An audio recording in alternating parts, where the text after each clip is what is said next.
Hello everyone, তো চলে এসেছি আজ একটা নতুন জায়গার সন্ধান নিয়ে। তো তোমরা যারা একটু ওভার ক্রাউডেড জায়গা পছন্দ করো না, এই জায়গাটা একদমই তাদের জন্য। বন্ধু বান্ধব নিয়ে অনায়াসে এখানে বেশ কিছুক্ষণ সময় কাটিয়ে দেওয়া যায়, এখানের কোনো তাড়া নেই। চলো এইবার শেয়ার করে দিই যে এখানে কিভাবে যেতে হয়। এটা দেখছো প্রিন্সেপ ঘাট থেকে একটু এগিয়ে গেলেই দেখবে মিলেনিয়াম পার্কের গেট। তো এই যে দিকটা আমি দেখাচ্ছি, এই দিকটা হচ্ছে প্রিন্সেপ ঘাট থেকে আসার রাস্তা। তো তারপরেই আসবে মিলেনিয়াম পার্ক। তো পার্কের উল্টো দিকেই যে গেটটা পড়বে সেখানেই দেখতে পাবে এটা হচ্ছে মেটকাফ হল। এবার তোমাদেরকে দেখিয়ে দেব যে এখানে কিভাবে যাওয়া যায়। এই দেখছো টিকিট কাউন্টার, এখানে দুটো স্ক্যানার দেওয়া আছে, তোমাদের ফোনে স্ক্যান করে এখানে একটা ফর্ম ফিল আপ করতে হবে, ওটাই হচ্ছে টিকিট। তো টিকিটটা দেখিয়ে ওখানে গিয়ে সাইন করে নিতে হয়। তো সমস্ত কাজ কমপ্লিট করার পর আমরা এবার ভিতরে যাব। এটা ভীষণই পকেট ফ্রেন্ডলি, এখানে স্কুল কলেজের স্টুডেন্টরাও যেতে পারবে, কারণ যেহেতু চার্জেসটা ভীষণই কম, প্রায় নেই বললেই চলে।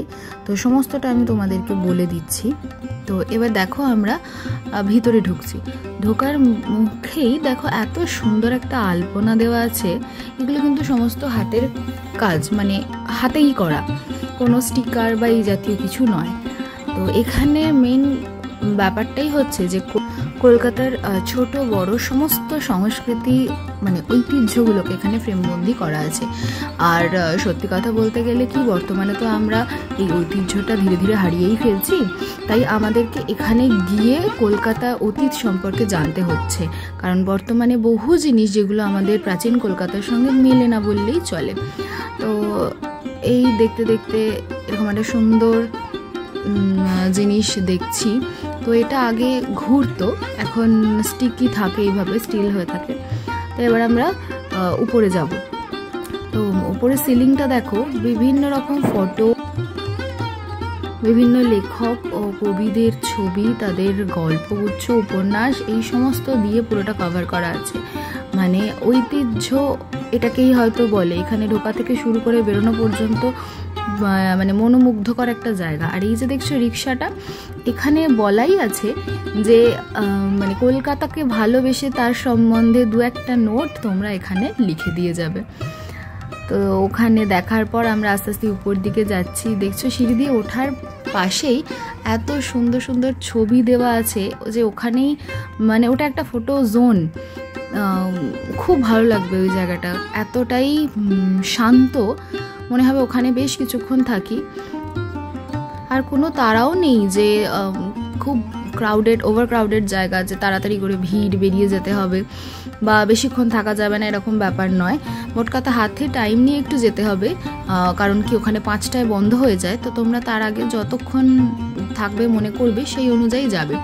এখানে দেখো কলকাতার দুর্গা পুজো, সিঁদুর খেলা, বিসর্জন সমস্তটা নিয়ে এখানে ফ্রেমবন্দি করা। আর এই যে আমাদের বাঙালির বড় উৎসব দুর্গাপূজা, সেইটাকেও এখানে রাখা আছে। আর এই যে পাশে ফ্রেমবন্দি করা আছে জামাই ষষ্ঠী, গান বাজনা, ক্যারাম খেলা, চায়ের আড্ডা, এসব তো কলকাতা বলতে এসবই আমরা বুঝি না। আর উপরে দেখো ছবিগুলো। আর এই যে বিশাল টোপর, এটা দেখে তো আমি অবাক। আর এটা হলো টাইপ মেশিন। এই জানলাটা থেকে হয়তো গঙ্গাকে আগে খুব সুন্দরভাবে ডিরেক্ট দেখা যেত, যেটা এখন দেখা যায় না। তো ভাবলাম এবার বাড়ি ফিরতে হবে, তাই আর দেরি না করে ধীরে ধীরে নিচে চলে এলাম। এবার তোমাদেরকে পার্কিংটাও একটু দেখিয়ে দেবো। এই যে মিলেনিয়াম পার্কের গেট, ঠিক তার অপোজিটেই দেখতে পাচ্ছ পার্কিং। এখানে 20 টাকা করে লাগে গাড়ি রেখে, তোমরা শান্তিতে নিশ্চিন্তে অনেকক্ষণ ধরে ঘুরতে পারবে। আর এই হলের টিকিট চার্জ হলো 20 টাকা পার পারসন। আমার এই ভিডিওটা যদি ভালো লেগে থাকে তাহলে অবশ্যই কমেন্ট করো, আমি তাহলে একটু এন্থু পাবো আর নেক্সট ভালো ভালো ভিডিও আনবো।